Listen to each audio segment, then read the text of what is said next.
அனைவருக்கும் வணக்கம். முருகன் குடில் சேனலுக்கு உங்கள் அனைவரையும் அன்புடன் வரவேற்கிறேன். இன்றைக்கி காலையில் எழுந்திரிச்சு குளிச்சுட்டு வரவே 4:20 ஆகிருச்சு. அதுக்கப்புறம் வீடெல்லாம் கூட்டிட்டு சாமி ரூம் கிட்ட மட்டும் லைட்டாக தொடச்சி விட்டுட்டு அப்புறம் கோலம் போட ஸ்டார்ட் பண்ணிட்டேன். நான் சிலர் சொல்லுவாங்க சாயந்தரமே கூட்டி விட்டுட்டு தூங்கிட்டா ஈஸியாக இருக்குன்னு. பட் எங்கள் வீட்டில் அதை அலோவ் பண்ண மாட்டாங்க.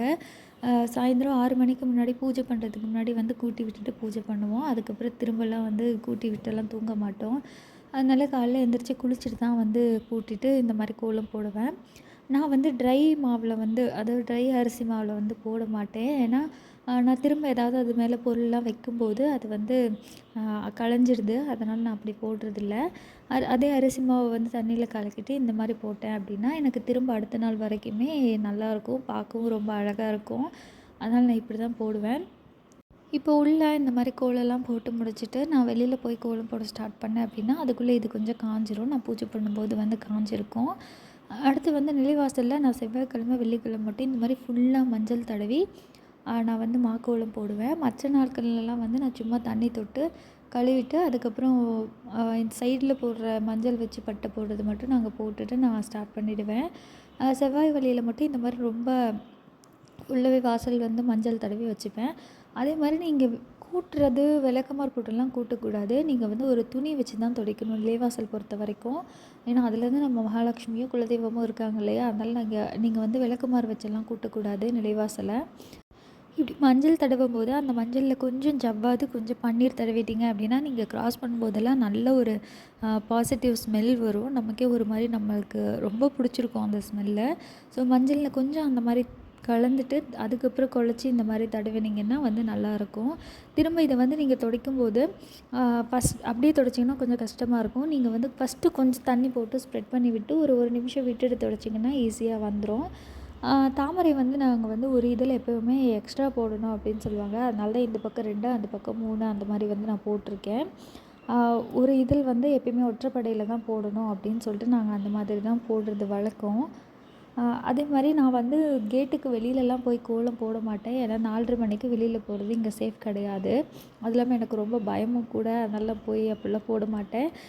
என்னோடய படியில் மட்டும் கோலமெல்லாம் போட்டுட்டு அதுக்கப்புறம் நான் விளக்க வச்சு ஏற்ற ஸ்டார்ட் பண்ணிவிடுவேன். அதே மாதிரி விளக்கு ஏற்றும்போது நான் அப்படியே தீக்குச்சிலலாம் ஏற்ற மாட்டேன். இந்த மாதிரி துணை விளக்கு வச்சு தான் நான் ஏற்றுவேன்.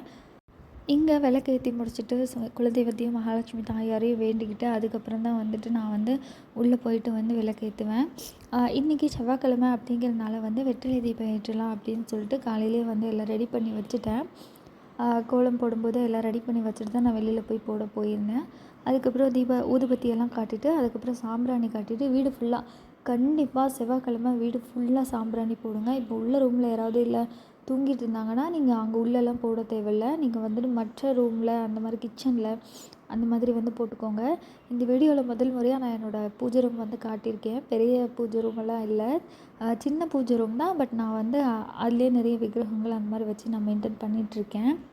அப்புறம் 6 மணி ஆனதுக்கப்புறம் நான் வெற்றிலை தீபம் ஏற்றியிருந்தேன். ஏன்னா செவ்வாய் ஒரு காலம் காலையில் 6 to 7 அப்படிங்கிறதுனால 6 மணி ஆனதுக்கப்புறம் தான் நான் ஏற்றியிருந்தேன். மறுபடியும் தீபாராதனையெல்லாம் காட்டிட்டு கந்தபுராணம் நான் படிச்சிருந்தேன். நீங்கள் எப்போவும் எந்த புத்தகம் படிக்கிறீங்க அப்படின்னாலும் கற்பூர ஆரத்தி காட்டுறதுக்கு முன்னாடி, அதாவது ஊதுபத்தி சாம்பிராணி காட்டிருப்போம் இல்லையா, அதுக்கப்புறம் கொஞ்சம் நேரம் உட்காந்து மந்திரங்கள் எல்லாம் சொல்லிவிட்டு ஒரு பெரிய புத்தகமாக இருக்குன்னா கொஞ்சம் அந்த கற்பூர ஆரத்தி காட்டுறதுக்கு முன்னாடி படிச்சுட்டு அதுக்கப்புறம் வச்சுட்டு கற்பூர ஆரத்தி காட்டி முடிச்சுட்டு கூட நீங்கள் உட்காந்து படிக்கலாம், எந்த தப்பும் இல்லை. ஆனால் ஃபுல்லாக ஆரத்தி காட்டுறதுக்கு முன்னாடி கொஞ்சமாவது படிச்சிருங்க. இன்றைக்கி நெய்வேத்தியத்திற்கு கொய்யாப்பழமும் ஆரஞ்சு அதுக்கப்புறம் வெற்றிலை பாக்கு தான் வச்சு பூஜை பண்ணியிருந்தேன்.